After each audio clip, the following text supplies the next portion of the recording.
Vous connaissez ça? Oui, moringa. Tout est bon. Ça, c'est la pharmacie, ça. Rien que ça, ça suffit. Tout est bon. Les feuilles, si vous savez l'utiliser, amul diabète, pas de diabète. Les fleurs, si vous savez l'utiliser, pas de cataracte. Les gousses, tout est bon. Et ce qui est important aussi, c'est que, par exemple, les poudres de feuilles de moringa, 100 grammes de cette poudre apportent à une femme allaitante ou à un enfant de 0 à 1 an, ça couvre tous ses besoins en acides aminés, en oligo-éléments, en vitamines, en fer, en tout ce que vous voulez. 100 grammes. Et ça, c'est difficile à avoir en Afrique. Chacun peut l'avoir dans son jardin. Même dans un pot, vous avez ça.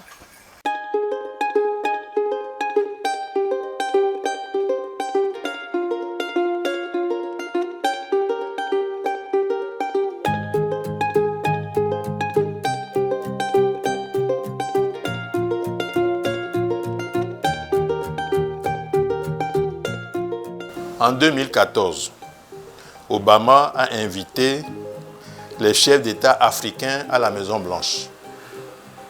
J'y étais aussi. Je ne suis pas président. Mais à l'époque, c'était Ebola.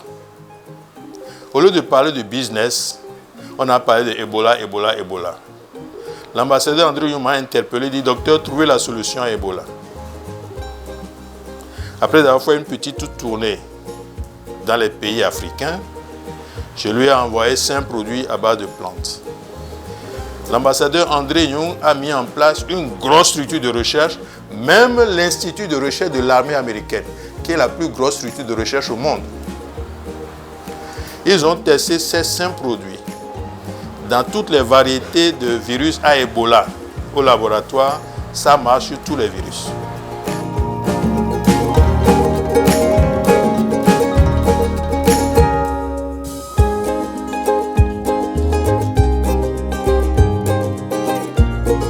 Pour guérir, il faut aller chez le guérisseur pour une guérison plus complète. Donc j'ai estimé que cette pratique que nous faisons ici, c'est bon de l'amener aux États-Unis pour soigner les Américains chez eux. C'est pourquoi, en 1996, ça fait quand même longtemps, j'ai amené tous les NDOPCA de Rufisque, dirigés par la maman Fatou Sek. Je les ai amenés tous avec leur griot aux États-Unis, plus exactement en Caroline du Sud, pour soigner les Américains chez eux. Et pour faire ce travail, j'ai fait inviter aussi les terriens, c'est les Amérindiens, pour qu'ensemble, on reçoive, on échange. Et croyez-moi, en 10 jours, nous avons soigné plus de 600 patients.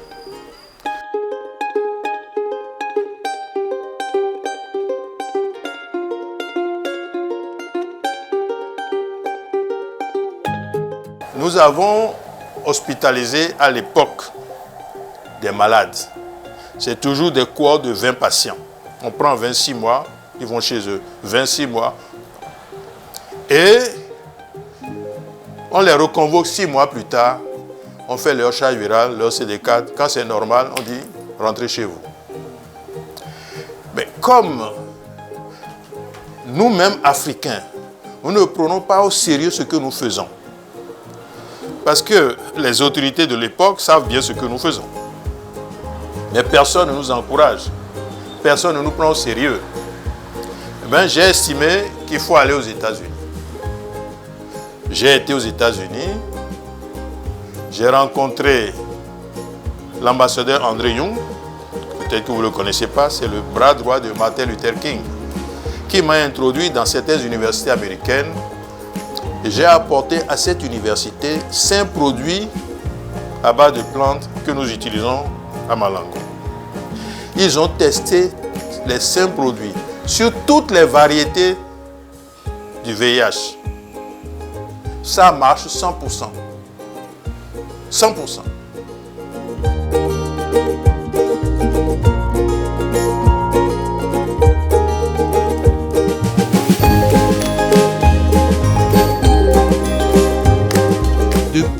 1971, je me suis investi à réhabiliter les valeurs de civilisation sérères. Et je pense que vous avez certainement entendu du centre Malango de Fatick.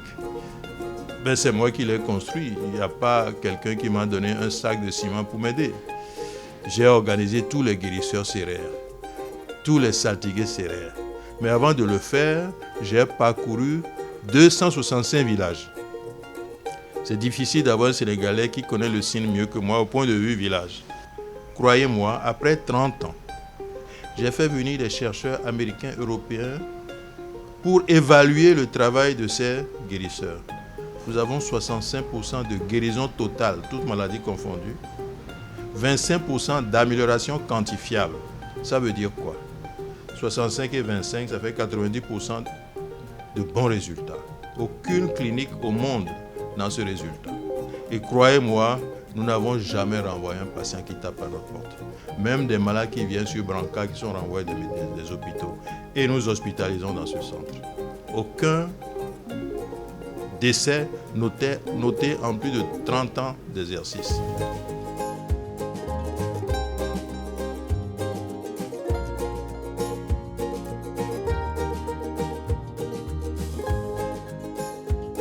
C'est mon grand-père qui m'a éduqué.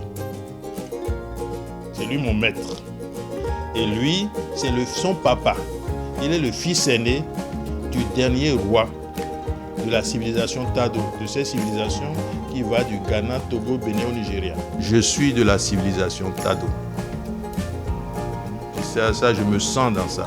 Mais si je dis je suis togolais, c'est pas vrai. Je suis béninois, c'est pas vrai. C'est pas vrai. Mais au niveau du Sénégal où je réside, je suis de Sénégalais par décret présidentiel depuis déjà plus de 3 décennies. Je dis bien pas décret présidentiel parce que je n'ai jamais fait une demande de nationalité. Non.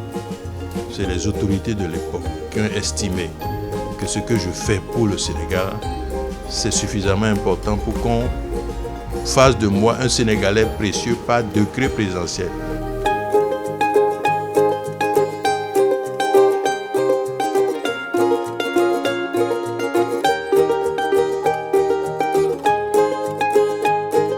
Promettra que j'ai l'honneur de servir à 28 représentations dans 28 pays. Et nous venons de faire nos assises en novembre-décembre dernier. Et non seulement nous avons exigé que le président de chaque représentation vienne avec 2 membres, mais en plus de ces 2 membres, viennent avec la génération montante. Ils sont tous venus. Et nous avons mis en place tout un comité de transmission de connaissances, mais aussi de processus d'initiation pour acquérir ou aller vers les savoirs. Sinon, il n'y a pas de continuité, ça n'a pas de raison de nous fatiguer. L'Afrique doit jouer son rôle de maître de toutes les civilisations.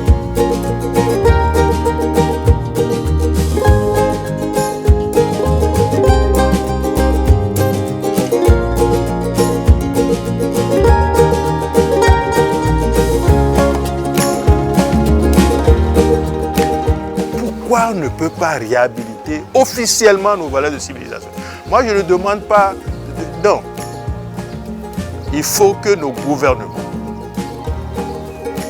essaient de mettre en place 2 systèmes parallèles et permettre à chaque citoyen de faire le libre choix de sa médecine. Je vais aller chez le Toubab, je vais chez le Toubab. Je vais aller chez les tradis, je vais chez les autochtones. C'est tout ce qu'on demande. Maintenant, si nous voulons rejeter tout ça pour aller seulement vers le blanc, c'est un choix. Hein? Continuez d'aller chez les blancs, vous allez vous soigner.